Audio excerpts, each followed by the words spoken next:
Bir Demet Tecrübelerim kanalına hoş geldiniz. Orkide bakımlarımıza devam ediyoruz. Evet, orkidelerimiz yeni yeni çiçeklenmeye doğru gidiyor. Çiçek dalları çıkarttı. Şöyle dalları göstermek istiyorum. Bu dallara ulaşmak için 3 tane ana kural söyleyeceğim. Bu kurallara dikkat ederseniz sizlerin de orkideleriniz bu şekilde yeni yeni çiçeklenmeye doğru gidecektir. Nelere dikkat etmemiz gerekiyor? Şu altta da var. Bunları tek tek izah edelim. Birinci kuralımız, orkidelerde kök bakımına çok dikkat etmemiz gerekiyor. Köklerimiz sağlıklıysa orkidelerimiz yeni çiçeklenmeye artık hazır demektir. Şöyle bakın, kökleri göstermek istiyorum. Saksı içerisinde gördüğümüz kökler böyle boru şeklinde canlı görünüyorsa bunun rengi koyu yeşil olabilir, gri olabilir. Evet, şöyle bakın gösteriyorum. Saksı içerisindeki kökler canlı olması gerekiyor. Evet, diğerini de göstermek istiyorum. Evet, saksı içerisindeki kökler bu şekilde canlı görünmesi gerekiyor. Bakın gri. Gri olması sağlıksız olduğu anlamına gelmez. Ve bu sağlıklı kökler içinde en önemli şey sulama meselesi. Sulama meselesinde en önemli şey ise susayıp susamadığını bilmemiz gerekiyor. Bunu nasıl yapıyoruz? Saksı içerisindeki köklere bakıyoruz. Bakın şu kökler. Eğer bunlar yeşil ise suya ihtiyacı yok demektir. Evet. Eğer bu şekilde gri ise artık sulama vakti geldi demektir. Bundan sonra sulamayı yapacağız. Pekala, sağlıklı bir sulama, güzel bir sulama nasıl olması gerekiyor? Bundan biraz bahsetmek istiyorum. Öncelikle eğer böyle bir dış saksı kullanıyorsanız suya ihtiyacı olduğunda bu dış saksıyı suyla dolduralım. Saksı geçmeyecek şekilde doldurmamız gerekiyor. Ve bundan sonra bu suyla bir 10 dakika bekletiyoruz. Beklettikten sonra bu şekilde kaldırıyoruz ve iyice suyun süzülmesini bekliyoruz. Hatta başka bir yere alabiliriz. Sonra saksıdaki suyu komple boşaltıyoruz ve yeniden saksıya yerleştiriyoruz. Evet. Şimdi yeni aldığımız orkidelerde eğer kök bakımı yapmamışsak şu orta tarafta bir süngerimsi yapı oluyor.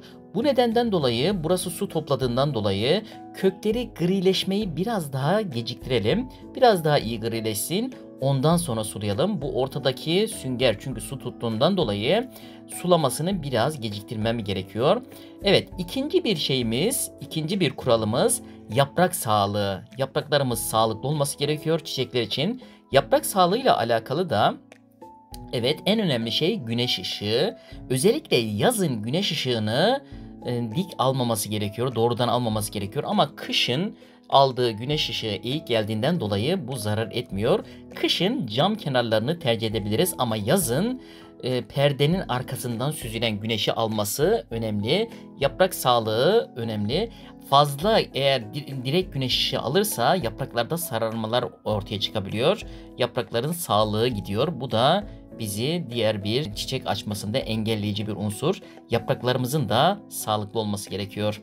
Evet, üçüncü bir şey, orkidelerimizde eski çiçek dallarında zamanında budamalar yaparsak yeni yeni fideler çıkmasına zemin hazırlamış oluruz. Bu nedenden dolayı çiçekler döküldükten sonra en son çiçek çıkan yerin hemen altından, boğumun üstünden budama yapmalıyız. Bakın geçen sene ben budadığım yerlerin hemen altından yeni yeni dallar çıktı. Bakın gördüğünüz gibi. Evet, sıfırdan dal çıkması biraz uzun sürüyor. Bu nedenden dolayı mevcut çiçek dallarını korumalıyız. Zamanında budama yapmazsak bu dallar sararıyor, komple kuruyor. Bu nedenden dolayı zamanında budama işlemleri yapmamız gerekiyor. Bakın şöyle gösteriyorum. En son çiçek çıkan yerin hemen altından, boğumun üstünden budayacağız ki alttan yeni fideler çıksın. Bakın şuradan yeni bir tane çıkıyor. Şuradan bakın bir tane çıkıyor. Şuradan bir tane çıktı bakın gördüğünüz gibi. Evet, şuradan da bir tane çıkıyor. Gördüğünüz gibi budadığımız yerin hemen altından yeni yeni dallar çıkıyor. Evet, bu üç kurala dikkat ederek orkidelerinizde yeniden çiçeklenmeye doğru gidebilirsiniz. Tekrarlamamız gerekirse 1.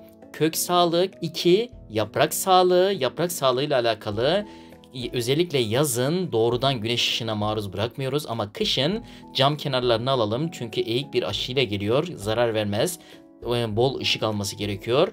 Üçüncüsü de doğru zamanda doğru yerden budama. Bunları da yaptıktan sonra çiçeklerinizin yeniden çiçeklendiğini göreceksiniz. Evet, izlediğiniz için çok teşekkür ederim.